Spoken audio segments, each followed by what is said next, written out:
Hello friends, digital ideas চ্যানেলের পক্ষ থেকে আপনাদের সবাইকে জানাই শুভেচ্ছা। Website making A to Z টিউটোরিয়ালে আপনাদের স্বাগতম। আজকে A to Z tutorial website making এর ষষ্ঠ পর্বে যেগুলো দেখাবো সেগুলো হচ্ছে টুলস এবং সেটিংস। টুলস এবং সেটিংস এর কি কাজ। প্রথমে টুলসে যাই। টুলসে গেলে আমরা যে জিনিসটা দেখতে পারবো সেটা হচ্ছে export, import, export personal data, erase personal data।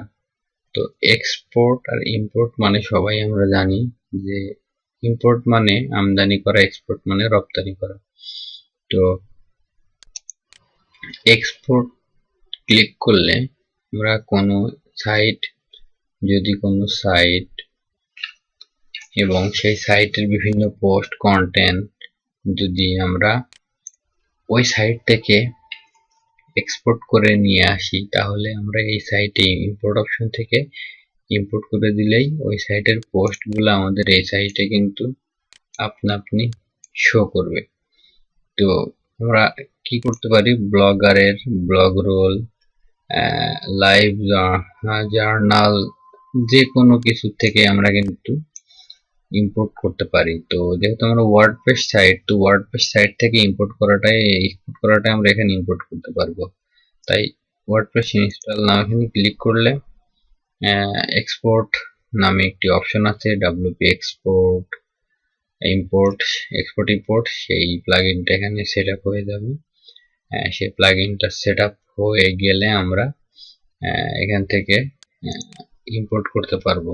নেটের লাইন, যেহেতু লোকাল সার্ভারে কাজ করছি, নেটের ঝামেলা করছে, এই জন্য সেট আপ হচ্ছে না। এটা সেট আপ হয়ে গেলে আমরা এখান থেকে এক নির্দিষ্ট পরিমাণ সাইজের ফাইল, ইম্পোর্ট করা ফাইল আমরা এখানে আপলোড করে দিলেই সাইটে আমাদের পোস্টগুলো শো করবে। এবং আমরা যদি আমাদের সাইটে যে পোস্টগুলো দেখছেন, এখানে লাভ আয়ের সেতু 334 এবং 334 এবং স্যামসাং ম্যাক্স রিভিউ, এই যে রিভিউটা আছে, এই রিভিউটা কিন্তু এই পোস্টগুলো যদি 1000টা পোস্ট থাকে, সেই পোস্টগুলো কিন্তু আমরা এক্সপোর্ট করে নিতে পারবো অন্য কোনো ওয়ার্ডপ্রেস সাইটে পাবলিশ করার জন্য। তো সেক্ষেত্রে আমরা এখান থেকে এক্সপোর্ট অপশন থেকে ক্লিক করে কি কি আমি এক্সপোর্ট করতে চাচ্ছি সেটা ডিফাইন করে দিলেই হবে। ধরুন আমি এখান থেকে খালি পোস্ট, শুধু পোস্ট, এবং কোন কোন ক্যাটাগরির পোস্ট, স্যামসাং নাকি লাভা ক্যাটাগরির পোস্ট নাকি অল ক্যাটাগরির পোস্ট, কোন অথরের পোস্ট, এগুলো এখান থেকে ডিফাইন করে দিতে পারি। শুধু পোস্ট অথবা শুধু মিডিয়া, যে ছবি টবিগুলা ডাউনলোড এক্সপোর্ট ফাইল, অথবা পোস্ট পেজ, যে কোনো কিছু আমরা, অথবা অল কন্টেন্ট আমরা ডাউনলোড এক্সপোর্ট ফাইলে ক্লিক করলে এগুলো ডাউনলোড হয়ে যাবে। এটা অন্য সাইটে নিয়ে গিয়ে আমরা আবার এক্সপোর্ট করে যে পোস্টগুলো ব্যবহার করতে পারবো। মূলত এক্সপোর্ট ইম্পোর্টের এই কাজ, এটার মাধ্যমে টুলস থেকে এক্সপোর্ট ইম্পোর্ট করে আমরা এক সাইটের তথ্য আর এক সাইটে এবং আর এক সাইটের তথ্য এই সাইটে নিয়ে আসতে পারি। আর এক্সপোর্ট পার্সোনাল ডাটা, এখান থেকে পার্সোনাল ডাটা আমরা এক্সপোর্ট করতে পারি। আবার ইচ্ছা করলে ইমেল অ্যাড্রেস এগুলা কিন্তু personal data, user name, email address, এগুলা কিন্তু আমরা এখান থেকে এক্সপোর্ট করতে পারি। ইরেজ পার্সোনাল ডাটা, এখান থেকে পার্সোনাল যে ডাটাগুলো আছে আমাদের, যতগুলো অথর আছে, ইমেল নাম্বারগুলো, ইমেল আইডি আছে, এগুলো এখান থেকে ডিলিট করতে পারি। এখন আসি সেটিংস। জেনারেল সেটিংস থেকে প্রথমে জেনারেল সেটিং এ আসলে এখানে আপনার সাইটের নাম, টাইটেল, তারপরে আপনার সাইটের ট্যাগলাইন ইউজ করে দিতে পারবেন এখান থেকে ইচ্ছা মতো। এখানে আপনার URL, site URL, WordPress address URL এবং এখান থেকে সাইট ইউআরএল। এখান থেকে আপনি ইমেল, এখান থেকে নতুন মেম্বার রেজিস্ট্রেশন করতে পারবে কিনা, এই সাইটে মেম্বার হতে পারবে কিনা, এবং সে এই সাইটে রেজিস্ট্রেশন করার পর, সাইন আপ করার পরে তার রোল কি হবে, সে সাবস্ক্রাইবার হবে নাকি কন্ট্রিবিউটর নাকি অথর নাকি এডিটর না অ্যাডমিনিস্ট্রেটর, সেটাও এখান থেকে ডিফাইন করে দেওয়া যায়। সাইটের ল্যাঙ্গুয়েজ ইংলিশ হবে না বাংলা হবে, এখান থেকে সেটা সিলেক্ট করে দেওয়া যায়। এখান থেকে টাইম জোনটা এখান থেকে দিয়ে দেওয়া যায়। আর ডেট ফরম্যাট, আপনার সাইটে যে পোস্টের ডেটটা ফরম্যাটটা কিভাবে হবে, এখানে এরকম হবে নাকি এরকম ফরম্যাট হবে, এখান থেকে কাস্টম ভাবে করে দেওয়া যায়। টাইম ফরম্যাটটা কিরকম ভাবে টাইমটা শো করবে, এটা এখান থেকে ডিফাইন করে দেওয়া যায়। এখান থেকে আপনাদের সপ্তাহ শুরু হবে কোন দিন থেকে, স্যাটারডে নাকি সানডে, সেটা এখান থেকে ডিফাইন করে সেভ করে দেওয়া যায়। আরেকটা বিষয় হচ্ছে জেনারেল সেটিং এর পরে রাইটিং। আপনি আপনার সাইটে পোস্টগুলো ডিফল্ট ভাবে পোস্ট দিলে কোন ক্যাটাগরিতে হবে, আনক্যাটাগরাইজড হয়ে যাবে যদি আপনি কোনো পোস্টে ক্যাটাগরি সিলেক্ট না করেন। ডিফল্ট পোস্ট ফরম্যাট এখান থেকে যেটা সিলেক্ট করে দেবেন সেটা হিসেবে হয়ে থাকবে। যদি আপনি কোনো পোস্ট আপনার সাইটে দিতে চান এবং সেটা যদি ইমেলের মাধ্যমে করতে চান, সেক্ষেত্রে মেল সার্ভারটা এখানে দিতে হবে, লগইন নেম এখানে দিতে হবে, পাসওয়ার্ড, আর ডিফল্ট মেল ক্যাটাগরি এখান থেকে সিলেক্ট করে সেভ করে দিতে হবে। তারপরে আসছে রিডিং। এই রিডিং অপশন থেকে আপনি সাইটে যে পোস্ট আপনি দিবেন সেই পোস্টটা ডাইরেক্ট লেটেস্ট পোস্ট টাইপ আপনার সাইটের হোম পেজে বসবে, নাকি আপনি চাচ্ছেন যে হোম পেজে একটা আলাদা হোম পেজ হবে এবং পোস্টগুলো অন্য কোনো ব্লগ পেজে বসবে, সেটা এখান থেকে কিনাই দেওয়া যায়। আরেকটা বিষয় হচ্ছে আপনার ব্লগ পেজে কতটি পোস্ট শো করবে আর ফিড হিসেবে কতটি পোস্ট শো করবে। এই ফিডগুলা কি ফুল টেক্সট হিসেবে নাকি সামারি আকারে শো করবে, এটা এখান থেকে দেওয়া যায়। সার্চ ইঞ্জিনে আপনার পোস্টগুলো শো করবে কিনা এটা এখান থেকে চেক করে দেওয়া যায় এবং চেঞ্জ করতে হবে। আরেকটা বিষয় হচ্ছে ডিসকাশন। এই ডিসকাশন থেকে আপনি যে জিনিসগুলো চেঞ্জ করতে পারবেন সেটা হচ্ছে যে allow link notification from the blog, ping back and track back on new articles। কোনো আর্টিকেলস যদি আপনি সাবমিট করেন, সেই আর্টিকেলসে কেউ কমেন্ট করলে সেক্ষেত্রে allow people to post comment on new article, new আর্টিকেলে কোনো সাবস্ক্রাইবার বা কেউ পোস্টের কমেন্ট করতে পারবে কিনা, কমেন্টের নাম এবং ইমেল অ্যাড্রেস না থাকলে পোস্ট করতে পারবে কিনা, সেগুলো এখান থেকে ডিফাইন করে দেওয়া যায়। পোস্টটি কতদিন পরে অটোমেটিক্যালি ডিলিট হবে, কমেন্ট করতে হলে তাকে রেজিস্টার করতে হবে এবং লগ ইন করতে হবে, এই শর্ত জুড়ে দিতে পারেন আপনি ইচ্ছা করলে। আপনার মোট কতটি থ্রেড করতে পারবে সেটাও এখান থেকে ডিফাইন করে দেওয়া যায়। এগুলো সবই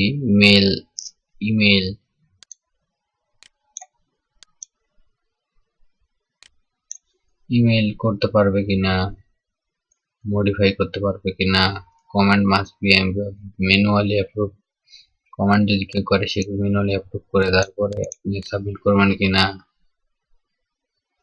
আবার এমনও হতে পারে যে পূর্বের কোন অথর আবার ফেরত এসে আপনার সাইটে কমেন্ট করতে চাচ্ছে, সেটা প্রিভিয়াসলি অ্যাপ্রুভ অটোমেটিক অ্যাপ্রুভ হবে কিনা, ইত্যাদি ইত্যাদি বহুত অনেকগুলা এখানে সিস্টেম আছে, আপনি দেখবেন, দেখে এটা করবেন। এখানে দেখেন অ্যাভাটার ডিসপ্লে শো করবে কিনা, কিভাবে অ্যাভাটার ডিসপ্লে শো করাতে চাচ্ছেন সেটা এখান থেকে দিয়ে দেওয়া যায়। যে ডিফল্ট অ্যাভাটার হিসেবে কোনটা রাখতে চাচ্ছেন আমি এটা দিয়ে দিয়েছি। আর এমনিতে অ্যাভাটার চেঞ্জ করতে হলে আপনাকে গ্রাফাটার থেকে চেঞ্জ করতে হবে। গ্রাফাটার লোগো আছে এখানে, এখান থেকে ওয়েবসাইটে ঢুকে ওইখান থেকে লগ ইন করে ওয়ার্ডপ্রেসে চেঞ্জ করে দিতে হবে। আরেকটা বিষয় আছে মিডিয়া।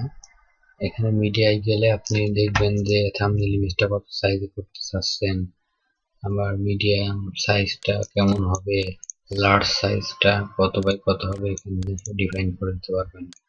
আপলোড যে ভিডিও আপনার ওয়েবসাইটে যে ছবিগুলা বা ভিডিও বা যেটাই আপনি আপলোড করেন সেগুলো কিভাবে প্রত্যেক মাসে তো আলাদা আলাদা ফটো আপলোড করবেন, সেটা প্রত্যেক মাস ওয়াইজ এবং বছর ওয়াইজ আলাদা আলাদা ফোল্ডারে সেভ হবে। এখান থেকে যদি আপনি এটা টিক করে দেন, চেক করে দেন। তারপরে পারমালিঙ্কস হচ্ছে সাইটের লিঙ্কের বন্টন। আপনার লিঙ্কগুলো কিভাবে শো করাতে চান সেটা এখান থেকে ডিফাইন করে দেওয়া যায়, যে প্লেন ভাবে অথবা ডে আর নেম অনুযায়ী, মান্থ আর নেম অনুযায়ী, নাম্বারিং বা পোস্ট নেম বা কাস্টমার যেভাবে আমি পোস্ট নেম দিয়ে রাখছি। প্রাইভেসি, এখান থেকে প্রাইভেসিতে ক্লিক করলে আপনি প্রাইভেসি যে পেজটা আছে সেটা কি প্রাইভেসি হিসেবে ইউজ করতে চান কিনা বা কোনো প্রাইভেসি পেজ আপনি ক্রিয়েট করেছেন কিনা সেটা এখান থেকে সিনাই দিয়ে এখানে ইউজ দিস পেজ ক্লিক করলে প্রাইভেসি পলিসিতে এটা যোগ হয়ে যাবে। তো বন্ধুরা,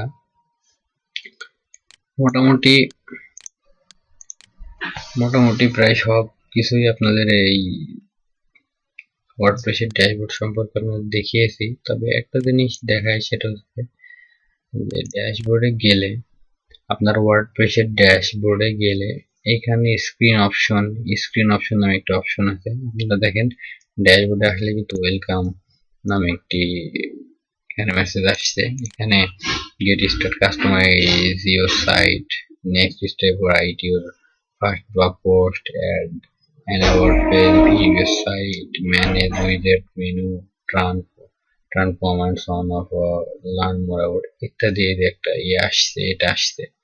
তারপরে at a glance, quick draft, তারপরে অ্যাক্টিভিটিস, ওয়ার্ডপ্রেস ইভেন্ট নিউজ, এগুলো কিন্তু আসছে। এগুলোকে চেষ্টা করলে আপনি এখান থেকে সরিয়ে দিতে পারেন।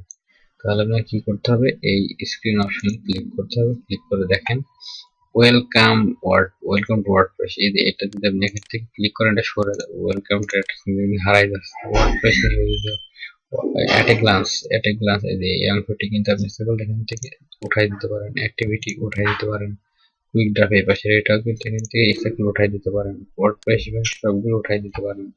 এটা কিন্তু পুরো ফ্রেশ রাখতে পারেন ইচ্ছা করলে। আবার ইচ্ছা করলে আপনি গ্লান্স, অ্যাক্টিভিটি এগুলো এখানে ওয়ার্ডপ্রেস নিউজ, ওয়েলকাম এখানে নিয়ে আসতে পারেন যদি আপনার প্রয়োজন মনে হয়।